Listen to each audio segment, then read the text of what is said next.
Hello friends, success with Anjali Kushwaha में आपका बहुत बहुत स्वागत है। जैसा कि आप देख रहे हैं, आज की क्लास में हम हिमालयी नदियों के अववाह तंत्र के बारे में पढ़ेंगे। सबसे पहले तो आप अववाह तंत्र का मतलब समझें कि अववाह तंत्र का मतलब क्या होता है। अववाह तंत्र का मतलब होता है जैसे कोई नदी जिस स्थान से उसका उद्गम होता है और जिस स्थान पर वो जाके मिलती है किसी भी क्षेत्र में या किसी दूसरी अन्य नदी में या फिर सागर में या फिर किसी खाड़ी में, जब ऐसी नदी किसी क्षेत्र में जाके मिलती हो जहाँ से उसका उद्गम होता है, उस क्षेत्र से जिस स्थान पर वो मिल रही है उस स्थान तक का, या फिर वो नदी जिस स्थान में नदी बह रही है जितना स्थान उसने कवर किया है और उसकी जो सहायक नदियां हैं उन नदियों ने जितना स्थान कवर किया है, उन सब के लिए हम क्या कहते हैं, उस नदी का अववाह क्षेत्र कहते हैं या अववाह तंत्र कहते हैं। एक ही बात है। अववाह तंत्र जैसे जैसे ये नर्मदा नदी है, ये यहाँ अमरकंटक से इसका उद्गम होता है और ये लगभग खंबात की खाड़ी में या अरब सागर में मिल जाती है। तो यहाँ से जब इसका उद्गम हुआ है तब यहाँ से ये मुख्य नदी है, इसमें इसकी छोटी छोटी अन्य सहायक नदियां होती हैं। अन्य सहायक नदियों में जैसे यहाँ से तवा नदी मिलती है, इसमें शक्कर नदी मिलती है, ठीक है जी। ऐसे अन्य प्रकार की जो नदियां, छोटी छोटी जो नदियां मुख्य नदी में आके मिलती हैं, तो उनके द्वारा जो क्षेत्र ग्रहण किया गया है, जितना क्षेत्र वो कवर कर रही हैं, वो उसका क्या कहलाता है, अववाह तंत्र। अववाह तंत्र कहलाता है, उस नदी का अववाह तंत्र कहलाता है, ठीक है। जैसे ये नर्मदा नदी है और ये इसकी सहायक नदियां हैं, दोनों दाएं तट से और बाएं तट से, दोनों तटों से जब इसकी मिल रही हैं तो ये जितना भी क्षेत्र अपने में समेटेंगी या कवर करेंगी उसे उस नदी का अववाह क्षेत्र कहते हैं, ठीक है। आज हम हिमालय से निकलने वाली जितनी भी नदियां हैं उनके अववाह तंत्र के बारे में पढ़ेंगे, ठीक है। अब जैसे देखिए आप, हिमालय क्षेत्र से कौन कौन सी नदियां निकलती हैं, मुख्य रूप से बड़ी बड़ी नदियां कौन कौन सी निकलती हैं उनके बारे में आज हम पढ़ेंगे। जैसे ये हो गया जम्मू कश्मीर,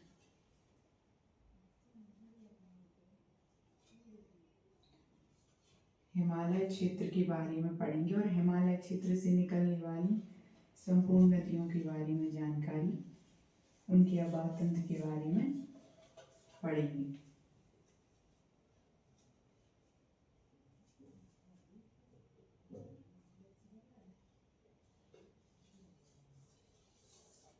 इतने में ही काम हो जाएगा लगभग।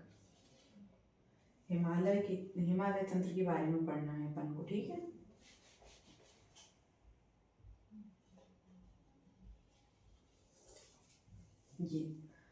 ये फिर यहाँ से लेके यहाँ तक भारत के पूर्व से अरुणाचल प्रदेश से लद्दाख तक हिमालय पर्वत है और हिमालय पर्वत मुख्य रूप से 3 श्रेणियों में विभाजित है। सबसे पहले तो मध्य हिमालय और फिर ट्रांस हिमालय और शिवालिक, ये मुख्य रूप से 3 प्रकार इसको बांटा गया है, 3 प्रकारों में, ठीक है। अब हिमालय से कौन कौन सी नदियां निकलती हैं, सबसे पहले तो आप लिखो गंगा नदी के बारे में। गंगा नदी का उद्गम कहाँ से होता है, कहाँ से इसका नाम गंगा पड़ता है, ये सब जानकारी। गंगा नदी का उद्गम जो होता है हिमालय पर्वत के उत्तराखंड की गंगोत्री से होता है। गंगोत्री हिमनद से होता है, ग्लेशियर से होता है, उसी के पिघलने से गंगा नदी का उद्गम होता है, ठीक है। अब गंगा नदी की लंबाई कितनी होती है, तो गंगा नदी की जो लंबाई है वो 2525 किलोमीटर होती है। कितनी? उद्गम सबसे पहले कहाँ से? गंगोत्री से। फिर इसकी लंबाई कितनी? 2500 किलोमीटर, ठीक है।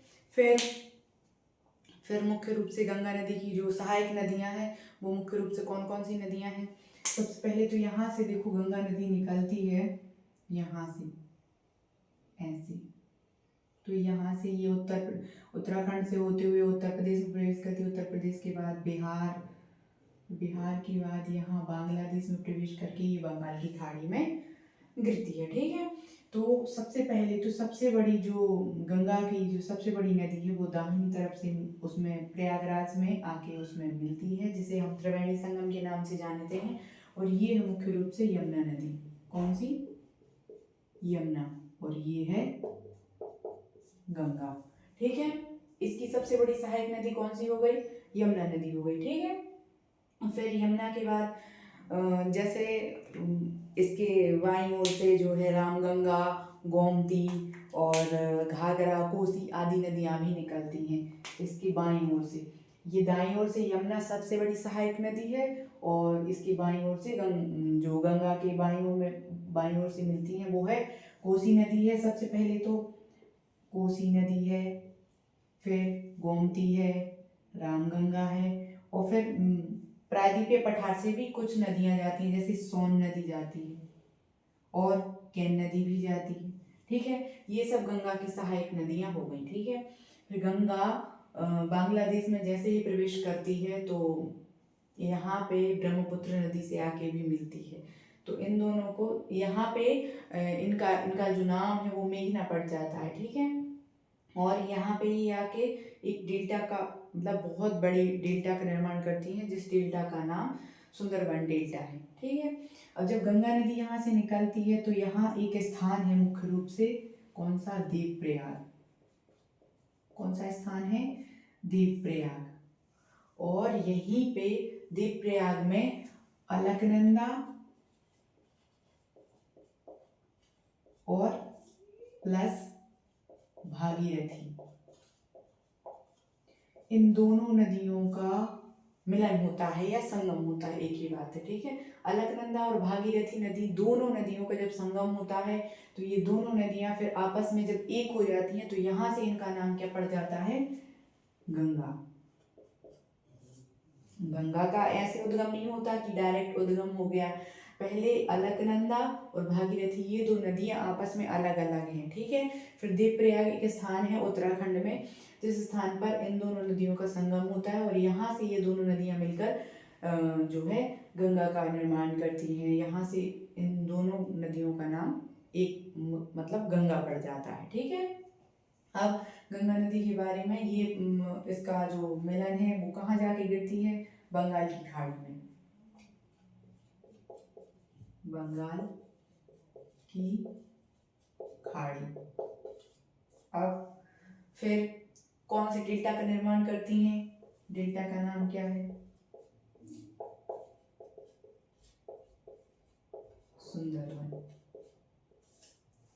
अब गंगा के बाद दूसरी जो नदी है मुख्य रूप से आप लिखें यमुना। यमुना नदी का उद्गम कहाँ से होता है? यमुना नदी का जो उद्गम है वो मुख्य रूप से उत्तराखंड के काशी जिले से यमुनोत्री बंदरपूछ श्रेणी से होता है। कहाँ से? उत्तराखंड के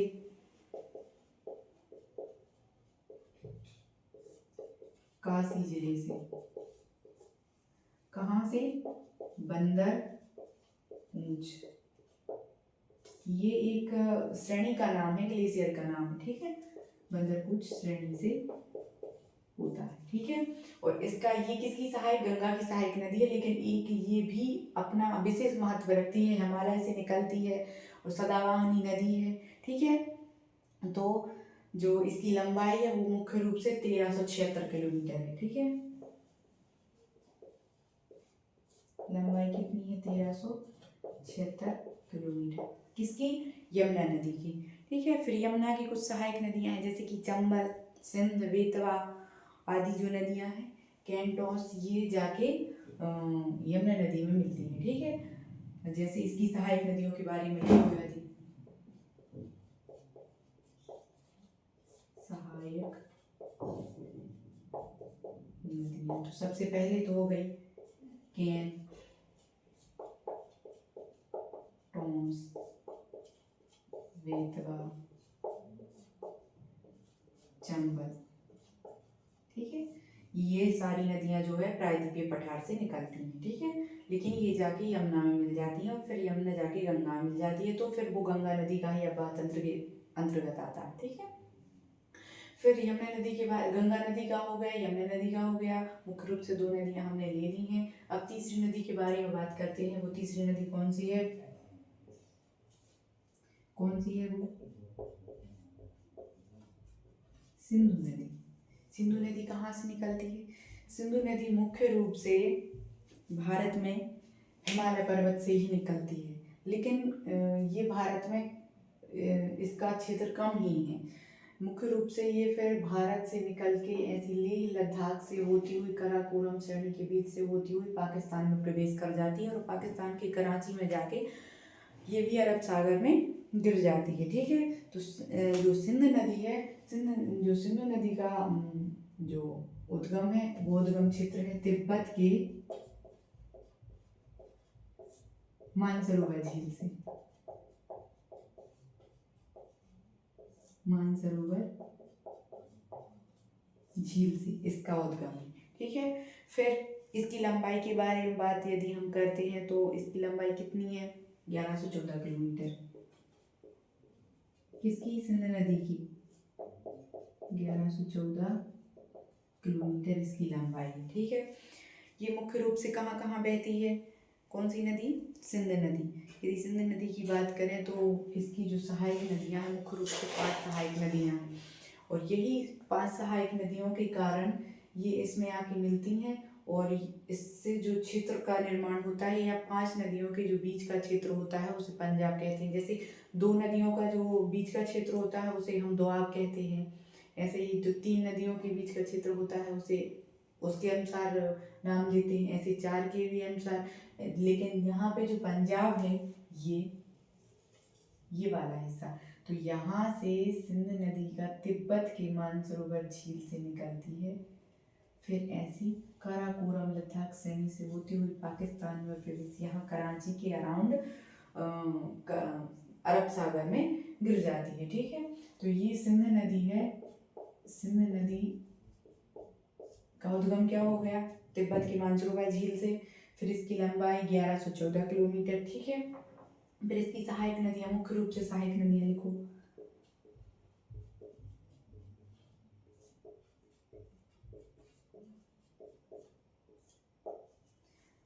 5 नदियों के प्रदेश को, या फिर जिस स्थान पर 5 नदियां आपस में मिलती हैं उसे क्या कहते हैं? पंजाब कहते हैं, इसलिए इस क्षेत्र का नाम पंजाब पड़ा है, ठीक है। तो सबसे पहले लिखो झेलम, चिनाब, रावी,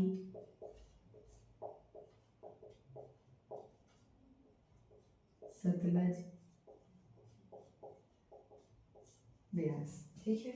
ये इसके भी इनमें भी कुछ मात्रा में जो छोटी नदियां वो आकर मिलती हैं, लेकिन ये जो नदियां हैं ये इसकी बड़ी जो है सहायक नदियां हैं। किसकी? सिंध नदी की, ठीक है।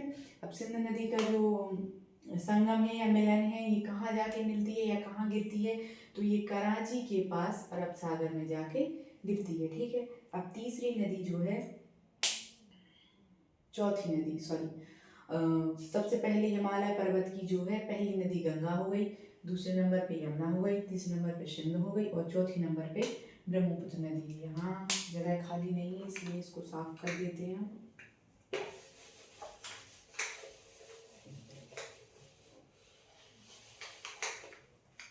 ये कौन सी नदी है? सिंध नदी। ये पाकिस्तान में जाके गिरती है, ठीक है। अब हम किसके बारे में बात कर रहे हैं?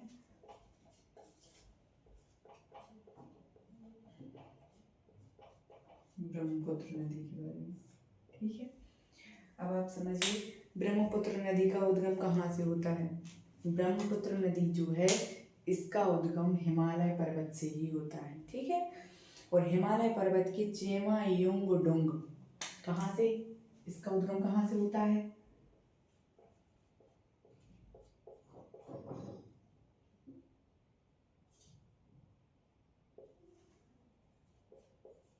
चेमायुंगडुंग,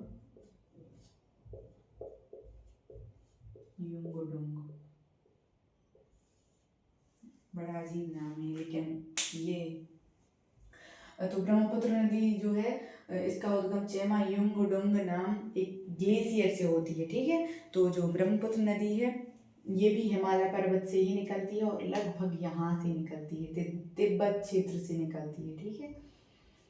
तो यहाँ यदि यहाँ से निकलती है और ये ऐसे चीन में बहती हुई यहाँ से यू टर्न लेती है, ठीक है, अरुणाचल प्रदेश से, और यहाँ आके बंगाल की खाड़ी में गिरती है, ठीक है। तो जो ब्रह्मपुत्र नदी है इसकी लंबाई कितनी है? 2900 किलोमीटर, ठीक है। कितनी है? 2900 किलोमीटर, ठीक है। और मुख्य रूप से भारत में इसकी लंबाई, भारत में लंबाई कितनी है? 916, ठीक है। और इसकी संपूर्ण जो है लंबाई वो कितनी है?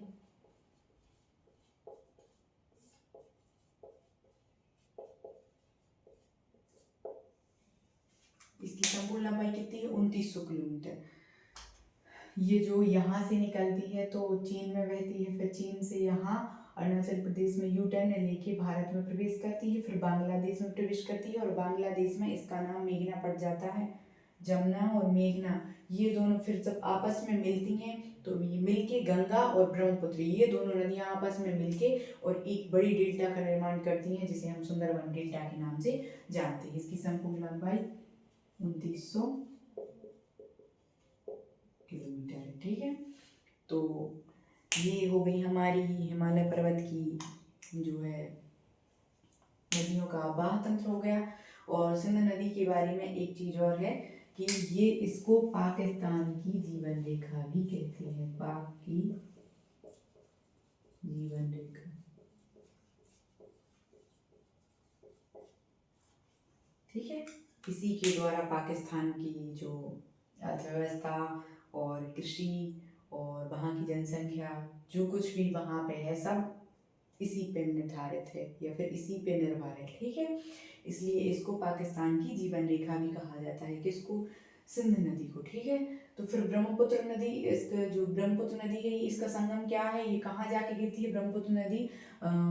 तिब्बत के चेमा युंगडुंग नामक ग्लेशियर से निकलती है और अरुणाचल प्रदेश में प्रवेश करने के साथ साथ फिर बांग्लादेश में प्रवेश करती है, बांग्लादेश से एक डेल्टा का निर्माण बनाती है और जाके बंगाल की खाड़ी में ये गिर जाती है, ठीक है। अब जैसे आपके लिए क्वेश्चन क्या आएगा, कैसा क्वेश्चन हो सकता है? तो क्वेश्चन यही हो सकता है कि जो हिमालय से निकलने वाली जो नदियां हैं उनके अववाह तंत्र के बारे में समझाइए। इसको ज़्यादा डीप में नहीं लिखना है, लेकिन सिर्फ क्वेश्चन इतना आया है तो फिर ऐसे ही लिखना है कि जैसे क्वेश्चन है कि हिमालय की जो नदियां हैं उनके अववाह तंत्र के बारे में समझाइए। तो मुख्य रूप से गंगा नदी, यमुना नदी, ब्रह्मपुत्र नदी और सिंध नदी, बाकी जो छोटी नदियां हैं उनका अववाह तंत्र जो है इतना बड़ा नहीं है, लेकिन जो गंगा, यमुना, ब्रह्मपुत्र और सिंध नदी है इन नदियों का अववाह तंत्र बड़ा है। इसलिए इसको हम मोटा मोटा ऐसा ही लिखेंगे कि इसके जो जितनी भी नदियां हैं उनका उद्गम किस स्थान से हुआ है, उनकी लंबाई क्या है, वो किस किस क्षेत्र से बहती हैं और उसकी मुख्य रूप से सहायक नदियां क्या हैं, सहायक नदियों के बाद वो जाके कहाँ गिरती हैं और उनमें एक मुख्य या खास विशेषता क्या है, वो आपको इसके बारे में सिर्फ इतना ही बताना है। और हाँ, आपके लिए मैप बनाना बहुत ज़रूरी है, क्योंकि बिना मैप के ना तो आप समझ सकते हैं और ना ही आपको ये पता चलेगा। जैसे मान के चलो यदि हमने बोल भी दिया कि गंगा नदी के बारे में हम कुछ भी पढ़ा रहे हैं, लेकिन आपको पता है नहीं कि गंगा नदी कहाँ से निकलती है और इसका स्थान क्या है, ये कहाँ से, तो फिर आप उसके बारे में ज़्यादा ना किसी सामने वाले को समझा सकते हैं ना खुद समझ सकते हैं। इसलिए मैप बनाना आपको बहुत अच्छे तरीके से आना चाहिए। आज के लिए इतना ही, मिलते हैं नेक्स्ट क्लास में। धन्यवाद।